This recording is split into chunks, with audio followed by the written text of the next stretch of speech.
أعوذ بالله من الشيطان الرجيم بسم الله الرحمن الرحيم قل هو الله أحد الله الصمد لم يلد ولم يولد ولم يكن له كفوا أحد صدق الله العظيم۔ آپ فرما دیجئے اللہ کے رسول کہ وہ اللہ ایک ہے، اللہ الصمد، اللہ بے نیاز ہے، لم یلد، نہ اس سے کوئی پیدا ہوا، ولم یولد، اور نہ وہ کسی سے پیدا ہوا، ولم یکن لہ کفوا احد، اور نہ اس کے برابر کا کوئی ہے، یعنی اس کا کوئی شریک نہیں ہے۔ یہ قرآن کریم کی سورت جس کو سورہ اخلاص کہا جاتا ہے، یہ بڑی جامع سورت ہے۔ یہ سورت پڑھنے کا ثواب تہائی قرآن پڑھنے کے برابر ہے۔ ایک صحابی رضی اللہ تعالی عنہ رات بھر اس سورت کو پڑھتے رہے، پوری رات بار بار اس سورت کو دہراتے رہے۔ ایک صحابی نے سنا تو وہ صحابی گئے اللہ کے رسول صلی اللہ علیہ وسلم کے پاس۔ ان کو ایسا لگا کہ اس سورت میں ایسا کیا ہے کہ رات تک پڑھتے ہی رہے۔ تو حضرت نبی کریم صلی اللہ علیہ وسلم سے اس کی شکایت کی کہ یہ تو رات بھر قل هو اللہ پڑھتے رہے۔ حضرت نبی کریم صلی اللہ تعالی علیہ وسلم نے فرمایا والذی نفسی بیدہ انہا لتعدیل ثلث القرآن، کہ جس کے قبضے میں میری، جس ذات کی قسم جس کے قبضے میں میری جان ہے، یہ ثلث قرآن کے برابر ہے۔ یہ سورت، یعنی اس سورت کا پڑھنا تہائی قرآن کے برابر ثواب رکھتا ہے۔ ایک مرتبہ نبی کریم صلی اللہ تعالی علیہ وسلم نے صحابہ کرام رضی اللہ تعالی عنہم سے عرض کیا کہ آپ بیٹھو، میں آپ کو تہائی قرآن سناتا ہوں۔ تو حضرت نبی پاک صلی اللہ تعالی علیہ وسلم قل هو اللہ کی سورت پڑھی اور چلتے بنے۔ پھر تھوڑی دیر کے بعد آئے تو دیکھا کہ تمام صحابہ بیٹھے ہیں۔ تو ان سے پوچھا ابھی تک آپ بیٹھے ہیں، اپنے کام سے گئے نہیں؟ کہا کہ آپ نے کہا کہ تہائی قرآن میں سنانے والا ہوں، تو آپ تو قل هو اللہ پڑھ کر کے چلے گئے، تہائی قرآن تو ہوا نہیں۔ تو حضرت نبی پاک صلی اللہ تعالی علیہ وسلم نے فرمایا کہ میں نے قل هو اللہ کی سورت پر ہی یہ تہائی قرآن کے برابر ہے، اس کا ثواب تہائی قرآن کے برابر ہے۔ یہ بڑی جامع سورت ہے۔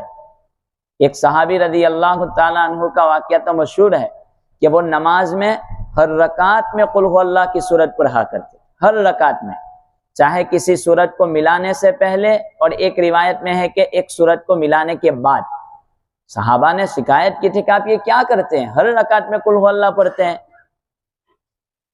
تو کہا کہ ایسا کرو، آپ بند کر دو یہ۔ تو کہا کہ میں تو یہی کروں گا، یا تو میں امامت سے چھٹی لیتا ہوں۔ تو کہا کہ نہیں، آپ امام باقی رہیں۔ اس کے بعد نبی پاک صلی اللہ تعالی علیہ وسلم تشریف لائے تو ان سے شکایت کی کہ ایسا ہے۔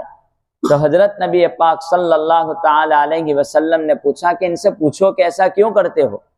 تو انہوں نے کہا اس سورت سے مجھے بڑی محبت ہے۔ تو حضرت نبی پاک صلی اللہ تعالی علیہ وسلم نے فرمایا اس سے محبت کرنا اس کو جنت میں پہنچا دے گا، یعنی یہ سورت بڑی جامع ہے۔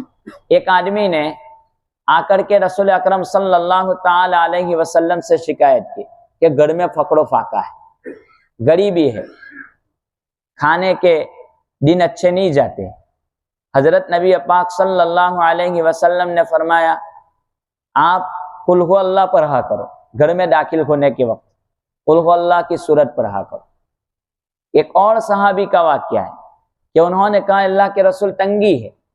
حضور نے فرمایا جب آپ گھر میں داخل ہو اور اگر کوئی ہے تو اس کو سلام کرو، اور اس کے بعد قل هو اللہ کی سورت پڑھو، اور اگر کوئی گھر میں نہیں ہے تو مجھ پر درود پڑھو، اور مجھ پر درود پڑھنے کے بعد قل هو اللہ کی سورت پڑھو، تنگی دور ہو جائے گی۔ وہ صحابی فرماتے ہیں کہ پھر اللہ نے ان کو اتنا دیا، خود بھی کھایا، پڑوسیوں میں بھی تقسیم کیا، رشتہ داروں کو بھی دیا۔ اور ایک روایت میں یہ ہے کہ اگر کوئی گھر میں داخل ہونے کے وقت قل هو اللہ کی سورت پڑھ لیتا ہے تو اس کے پڑوسیوں میں بھی فقر و فاقہ نہیں آتا، اس کے گھر میں تو نہیں آتا، پڑوسیوں کے گھر میں بھی اس سورت کے پڑھنے کی وجہ سے فقر و فاقہ نہیں آتا۔ ایک بات، اس کو ثلث قرآن کیوں کہا جاتا ہے؟ کیا وجہ؟ اتنی سورت میں تہائی قرآن کا ثواب۔ ایک بات تو یہ کہ اس میں اخلاص ٹپکتا ہے، خالص اللہ کی توحید ہے، ایک یہ بات۔ نمبر 2، قرآن کریم میں 3 مضمون، ایک احکام، ہمارے اوپر جو احکام لاگو ہوتے ہیں وہ، ایک یہ کیا کرنے کا، نماز پڑھنے کی، روزہ رکھنے کا، یہ ایک احکام قرآن کا ایک جزو یہ ہے۔ دوسرا جز قرآن کا، کہ دوسرا جز قرآن کا ہے اگلی امتوں کے حالات، 2 جز، اور تیسرا جز قرآن کا ہے توحید قرآن، تو اس میں توحید ہے اللہ تبارک و تعالیٰ کی، اس لیے اس کو ثلث قرآن کہا گیا ہے۔ یہ بڑی جامع سورت ہے، قل هو اللہ، جو جتنا اس کو پڑھتا ہے، ایک روایت میں ہے کہ کوئی بندہ اگر اس کو 10 مرتبہ پڑھ لیتا ہے تو جنت میں اس کا محل تیار ہو جائے، ایک روایت میں کہ 3 مرتبہ پڑھتا ہے تو اس کا جنت میں محل تیار ہو جاتا ہے، جو چاہے جتنی چاہے اس کو پڑھتا رہے۔ اگر کوئی بندہ معانی کے استحضار کے ساتھ، یعنی معنی کو دھیان میں رکھتے ہوئے اگر اس سورت کو پڑھتا رہے، اللہ تبارک و تعالیٰ اس کے دل میں ایمان کو راسخ کر دیتے ہیں، مضبوط کر دیتے ہیں۔ اگر شک ہونے لگے یا کوئی حالات ستانے لگے تو ایسے وقت میں اس کو معانی کے استحضار کے ساتھ پڑھیں۔ قل هو اللہ احد، میں نے آگے بھی کہا تھا کہ حضرت نبی پاک صلی اللہ تعالی علیہ وسلم مغرب کی سنتوں میں اور فجر کی سنتوں میں یہ 2 صورتیں پڑھا کرتے تھے، پہلی رکعت میں قل یا ایھا الکافرون اور دوسری رکعت میں قل هو اللہ احد، یہ 2 صورتیں پڑھا کرتے تھے اس کو، اس لیے کہ پہلی صورت میں کفر سے برات ہے، نفاق سے برات ہے، اور دوسری صورت میں اللہ کی توحید ہے، تو اس آدمی کو توحید کی لذت ملتی۔ حضرت شیخ زکریا کے بارے میں غالباً میں نے پڑھا کہ وہ کہیں عمرہ میں یا کسی جگہ پر اپنا ایک مرید تھا، تو وہ بہت لمبی نماز پڑھتا تھا، مغرب کی سنتیں اوابین میں لمبی لمبی رکعتیں پڑھتا تھا۔ وہ وہاں سے اس نے شروع کر دیا، یہاں پہلی 2 رکعت، دوسری 2 رکعت، اس کے بعد اوابین۔ تو کہا کہ اتنی لمبی رکعت تو نے پڑھی؟ کہا کہ میں قرآن اوابین میں پڑھ رہا تھا۔ کہا ٹھیک ہے، لیکن وہ بعد میں تو قرآن پڑھ، اس صورت میں تو حضور کا یہ عمل ہے، قل یا ایھا الکافرون قل هو اللہ احد، اس میں خالص برات ہے کفر سے اور توحید ٹپک رہی ہے، تو اس کو یوں کہا کہ یہ صورتیں پڑھا کر۔ خیر ایسا نہیں کہ آدمی نہیں پڑھ سکتا دوسری صورتیں، دوسری پڑھ سکتا ہے، لیکن وہ تو ایک عمل ہے سنت کا، تو یہ بڑی فضیلت والی صورت ہے۔ اب بات آئی کہ یہ صورت کیوں اتری، اس کا شان نزول کیا ہے، بیک گراؤنڈ کیا ہے، اترنے کی وجہ کیا ہے۔ کفار مکہ نبی پاک صلی اللہ تعالی علیہ وسلم کے پاس آئے تھے اور آ کر کے انہوں نے کہا تم جس اللہ کے بارے میں کہتے ہو کہ اللہ ایک ہے، اس کا نسب نامہ کیا ہے، نسب پوچھا کہ وہ کہیں نہ کہیں سے تو اللہ کی ذات جڑتی ہوگی، تو اللہ کا نسب نامہ کیا ہے، یہ سوال کیا۔ اور ایک روایت میں یہ ہے کہ ہر چیز کسی نہ کسی سے بنی ہے، اور ان کے پاس جو مورتیاں تھی وہ کوئی پیتل کی، کوئی تانبے کی، کوئی مٹی کی، کوئی پتھر کی، کوئی سونے کی، کوئی چاندی کی، تو کہ اللہ کس سے بنا ہے، یہ سوال انہوں نے کیا۔ تو اللہ تبارک و تعالیٰ ان کے اس سوال کا جواب اس صورت میں دے رہے ہیں۔ اللہ کون ہے؟ سوال سے پہلے، سورت کے ترجمے سے پہلے میں آپ کو ایک بات سمجھا دوں کہ ضرورت نسب کی اس کو پڑتی ہے جو محتاج ہو۔ اللہ تعالیٰ تو کسی کا محتاج نہیں ہے، بچہ پیدا ہوتا ہے تو اس کو ضرورت پڑتی ہے، یہ تو کسی کا محتاج نہیں ہے۔ جب محتاج نہیں ہے تو اس کو نسل کی بھی ضرورت نہیں ہے، اوپر کی بھی ضرورت نہیں ہے، نیچے بھی ضرورت نہیں ہے۔ اللہ قل هو اللہ احد، تو اللہ تبارک و تعالیٰ کہتے ہیں ان کو کہو کہ وہ اللہ ایک ہے، واحد ہے، اس کا کوئی شریک نہیں ہے، وہ ساری کائنات کا وہی مالک ہے، وہ کھلاتا ہے، وہ پلاتا ہے، وہ چاہے تو رزق دے، وہ چاہے تو روک لے، وہ چاہے تو جلا دے، وہ چاہے تو مار دے، احد وہی ایک۔ ایک صحابی رضی اللہ تعالیٰ عنہ بکریاں چرانے کا کام کرتے تھے، روزانہ جاتے مدینہ سے باہر بکریاں چرانے کے لیے، شام کو آتے تو پوچھتے آج قرآن کی کوئی سورت اتری ہے، قرآن کی کوئی آیت، یا حضور صلی اللہ علیہ وسلم نے کوئی نئی بات کہی ہے جو اچھی ہو، کوئی قیمتی بات جو مجھے بتلائیں؟ تو کہتے کہ یہ آیت اتری، یہ سورت۔ ایک مرتبہ آئے تو انہوں نے پوچھا کوئی نئی چیز یا کوئی چیز اتری ہے جو اللہ تبارک و تعالیٰ کی طرف سے ہو یا حضور نے کوئی بات بتلائی ہو؟ ایک مرتبہ سورت ایک آیت اتری کہ اللہ تبارک و تعالیٰ نے قسم کھا کر کے کہا کہ رزق میرے قبضے میں، رزق میں دیتا ہوں دنیا والوں کو، یہ آیت اتری۔ تو وہ صحابی کہنے لگے ایسا کون بے وقوف ہے کہ جس کو اللہ تعالیٰ کی ذات پر یقین نہیں ہے تو اللہ کو قسم کھانی پڑی کہ اللہ کی قسم میں رزق دیتا ہوں؟ یہ محبت کی بات ہے، یعنی اللہ تبارک و تعالیٰ کی وحدانیت اور رزاقیت پر اتنا پختہ یقین کہ اللہ کو قسم کھانے کی ضرورت ہی نہیں ہے۔ لیکن یاد رہے جہاں قرآن میں اللہ تبارک و تعالیٰ قسم کھاتے ہیں، وہ اللہ تبارک و تعالیٰ اس لیے اس چیز کی اہمیت کو دکھلانے کے لیے قسم کھاتے ہیں۔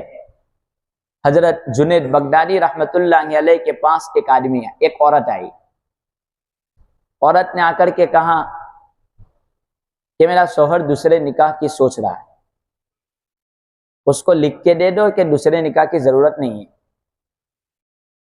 تو حضرت جنید بغدادی رحمت اللہ علیہ نے کہا کہ اب قرآن کے خلاف تو میں فیصلہ لکھ کے دے نہیں سکتا، قرآن میں تو 4 عورتوں تک کی اجازت ہے، تم ایسا کیوں کرتے ہو؟ اگر اس کی طاقت ہے، اس کے پاس مال و دولت ہے تو آپ منع کیوں کرتی ہے؟ میں ایسا تو لکھ کے نہیں دے سکتا۔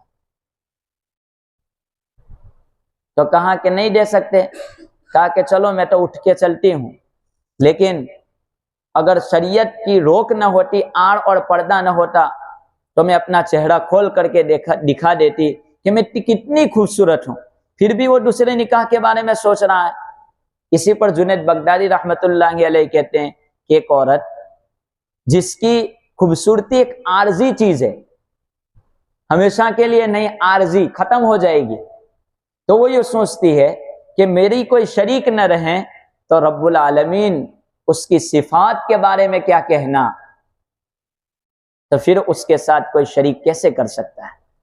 حضرت حسن بصری فرماتے ہیں کہ میرے پڑوس میں جھگڑا ہوا دھوبن کے گھر میں، تو دونوں لڑ رہے تھے، تو میں نے دھوبی کو پوچھا کہ کیوں جھگڑا ہو رہا ہے؟ کہا کہ یار ایسا مسئلہ تھا دوسری بیوی کے بارے میں۔ تو کہا کہ جب یہ جھگڑا چل رہا ہے تو میرے دل میں فوراً یہ خیال آیا ان اللہ لا یغفر ان یشرک بہ ویغفر ما دون ذلک لمن یشاء، کہ اللہ تبارک و تعالیٰ شرک کے علاوہ سارے گناہوں کو معاف کر دیں گے، شرک کو معاف نہیں کریں گے۔ جب دنیا کا یہ عالم ہے تو وہ خالق اللہ، قل هو اللہ احد، وہ اللہ ایک ہے۔ اب ایک اور چھوٹا سا سوال، واحد نہیں کہا، احد کہا۔ واحد کا ترجمہ ایک ہوتا ہے، احد کا ترجمہ بھی ایک ہوتا ہے۔ قل هو اللہ وہ احد، کہو وہ اللہ ایک ہے، تو واحد نہیں کہا، احد کہا۔ کہا کہ احد کے بعد گنتی شروع نہیں ہوتی اور واحد کے بعد گنتی شروع ہوتی ہے، احد کے بعد گنتی شروع نہیں ہوتی، احد ایک، اب اس کے بعد ترتیب نہیں آتی، اس لیے ایک کا ذکر کیا۔ اب واحد کے بعد تو گنتی ہوتی ہے، واحد، اثنان، ثلاثن، اربع، خمسہ، یہ گنتی شروع ہوتی ہے، اس لیے واحد نہیں ایک، تو اس کی تو کوئی ہمسر ہی نہیں، اس کا کوئی شریک ہی نہیں، وہ تنہا ہے۔ قل هو اللہ احد، وہ اللہ ایک ہے۔ اللہ الصمد، اللہ بے نیاز ہے۔ بے نیاز کا کیا مطلب؟ ساری دنیا کو اس کی ضرورت، ساری کائنات کو اس کی ضرورت، اس کو کسی کی ضرورت نہیں۔ اگر ہم اس سے تکبر کریں تو اس کو کوئی پرواہ نہیں ہے. ایک مرتبہ مجنون اپنے خیالات میں گزر رہا تھا، کوئی سوچے بغیر چل رہا تھا، اور ایک آدمی نماز میں شامل تھا، نماز پڑھ رہا تھا، نماز میں مشغول تھا. تو اس کو خیال نہیں آیا اور وہ مجنون نمازی کے آگے سے گزر کے چلا گیا. تو وہ نمازی نے نماز کے بعد مجنون سے کہا کہ تجھے دکھتا نہیں میں نماز پڑھ رہا ہوں؟ تو مجنون نے کہا تیری بات تو ٹھیک ہے، لیکن تو کیسی محبت کرتا ہے تیرے خدا سے؟ میری لیلا میں اتنا مشغول تھا کہ میں گزر گیا پھر بھی مجھے پتا نہیں چلا. تو تیرے خدا کی عبادت میں کیسا مشغول تھا کہ تیرے آگے سے میں گزرا تو تجھے پتا چل گیا.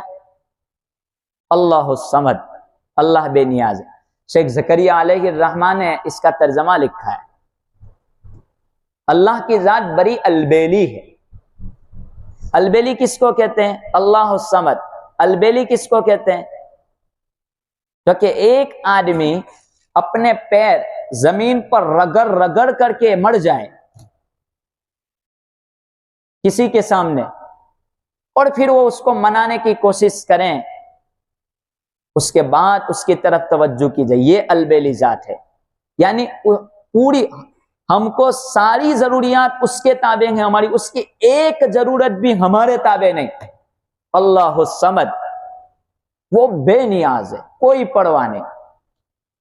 غیرت مند ہے اللہ تبارک و تعالی. اگر ہم یوں سوچیں کہ میں کسی کے لیے عبادت بھی، اسی کے لیے اگر تھوڑا بھی شرک آ جاتا ہے عبادت میں 1% بھی، اللہ کہتے ہیں میں غیرت مند ہوں، تیری عبادت تجھے پسند، تیرے لیے، میرے لیے کوئی نہیں. جا دے دے جس کے لیے تو نے کی ہے، مجھے منظور نہیں ہے، تیرا ایک سجدہ بھی میرا منظور نہیں. اللہ الصمد، اللہ بے نیاز ہے. لم یلد ولم یولد، اب ان کا جواب ہے لم یلد ولم یولد کہ اللہ کا نسب نامہ کیا؟ یہ سوال انہوں نے پوچھا تھا.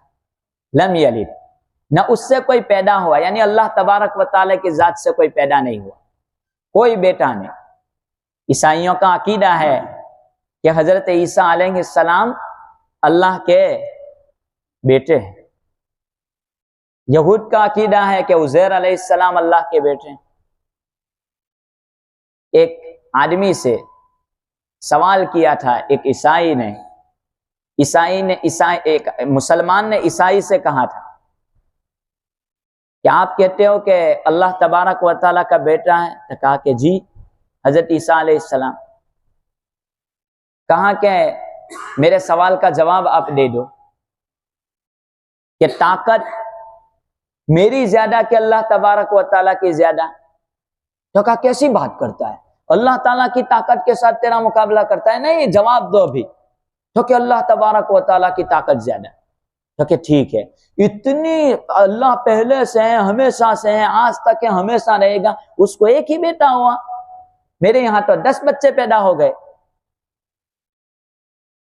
اس کو سمجھ میں آ گیا کہ واقعتاً اس نے ساری باتیں نکال کر کے رکھ دی کہ ایسا کیا ہوا، میرے یہاں 10 بچے پیدا ہو گئے، اللہ کے ایک ہی بیٹا، پھر اس کو کیا ضرورت پڑی ایک بیٹے کی؟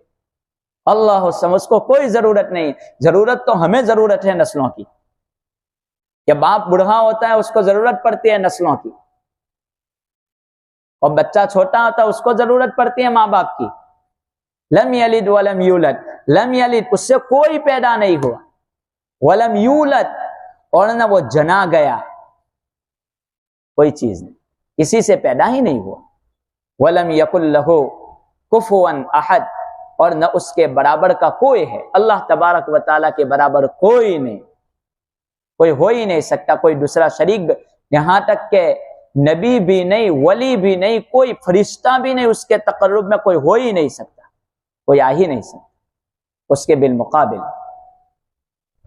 اسی لیے کسی بادشاہ کا واقعہ مشہور ہے کہ ایک بادشاہ نے کہا تھا کہ مسلمانوں کا عقیدہ یہ ہے کہ اللہ تبارک و تعالیٰ کی ذات وہ ذات ہے کہ جو ہر چیز بنانے پر قادر ہے.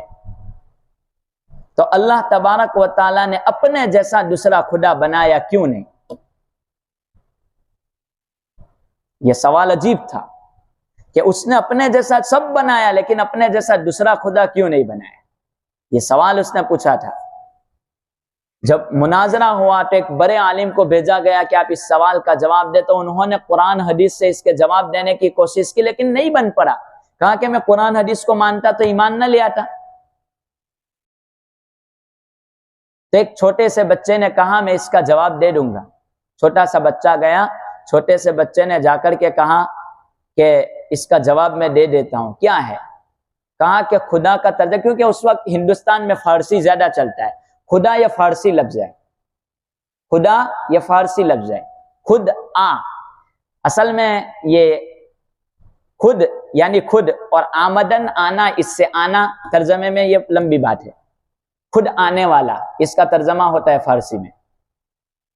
تو اس بندے نے کہا ٹھیک ہے خدا کا ترجمہ کرو، ٹھیک ہے خود آنے والا، ٹھیک ہے برابر۔ تو کہا کہ اگر اللہ تبارک و تعالیٰ دوسرا خدا بناتا تو اس کو خدا نہیں کہہ سکتے۔ تو کہا کیسے؟ تو کہا اس کو تو خدا نے بنایا، تو وہ خود آیا نہیں، جب خود آیا نہیں تو خدا کا ترجمہ کیسا؟ ہو ہی نہیں سکتا۔ خود آنے والا جب خود آیا نہیں تو اس کو خدا کہہ ہی نہیں سکتے، اس لیے کہ جتنی مخلوقات ہیں وہ خدا ہو ہی نہیں سکتی۔ خدا وہی ہے جو خود آوے، اللہ تبارک و تعالیٰ کی ذات یہ خود، کہ وہ کسی کا محتاج نہیں ہے۔ ہمارے دل میں تصور اگر آ جاوے، حدیث میں ہے کہ تصور آوے، کسی کو یہ خیال آتا ہے کہ میں، میرے دادا، میرے باپ، میرے دادا، میرے پردادا، یہ نسل اوپر تک جاتی ہے، پھر اللہ تبارک و تعالیٰ کہاں سے آئے؟ یہ تمام شیطانی خیالات دل و دماغ میں آ سکتے ہیں، ڈالتا ہے شیطان گمراہ کرنے کے لیے۔ آدمی جب تنہائی میں ہوتا ہے تو یہ خیالات آتے ہیں۔ حضرت نبی پاک صلی اللہ تعالی علیہ وسلم نے فرمایا یہ وساوس شیطانی ہے، جب بھی یہ خیال تم کو آنے لگے تو پڑھو کلمہ، پڑھو لا حول ولا قوت الا باللہ، پڑھو لا الہ الا اللہ محمد رسول اللہ، کہ بس وہی خدا ہے، وہی خالق ہے، وہی مالک، کوئی تصور نہیں، ورنہ آپ گمراہی میں مبتلا ہو جاؤ۔ لا حول پڑھا کرو، شیطانی خیال ہے اس کو دور کرو، وہی اللہ ہے۔ تو یہ سورت اس کے نتیجے میں تو اس کو پڑھتے رہیں، اس سورت کو پڑھیں، قل هو اللہ احد۔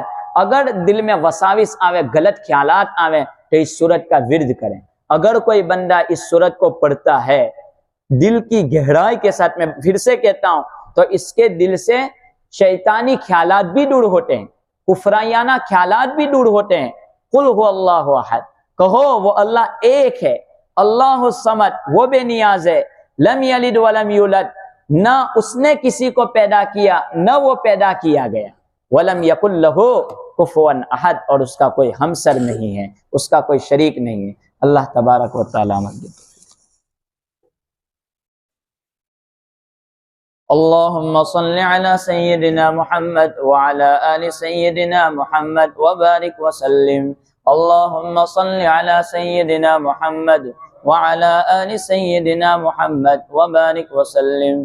اللهم صل على سيدنا محمد وعلى آل سيدنا محمد وبارك وسلم۔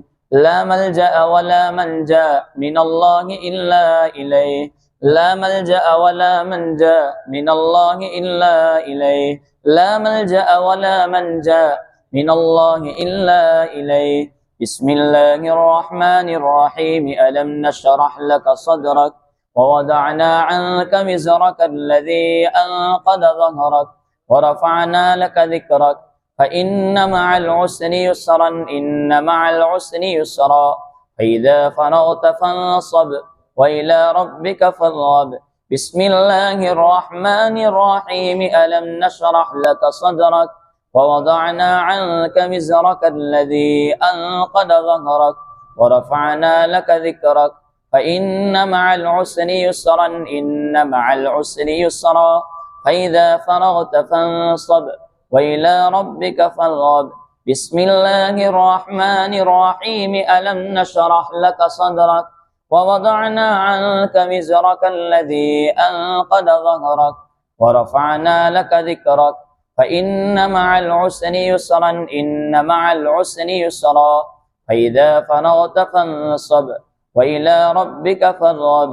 لا ملجأ ولا منجا من الله إلا إليه، لا ملجأ ولا منجا من الله إلا إليه لا ملجأ ولا منجا من الله إلا إليه اللهم صل على سيدنا محمد وعلى آل سيدنا محمد وبارك وسلم اللهم صل على سيدنا محمد وعلى آل سيدنا محمد وبارك وسلم اللهم صل على سيدنا محمد وعلى آل سيدنا محمد وبارك وسلم بسم الله الرحمن الرحيم الله لا إله إلا هو الحي القيوم وعنت الوجوه للحي القيوم اللهم صل على سيدنا محمد وعلى آل سيدنا محمد وبارك وسلم یا ارحم الراحمین یا ارحم الراحمین یا ارحم الراحمین ہماری مغفرت فرما دے، ہمارے گناہوں کو درگزر فرما دے،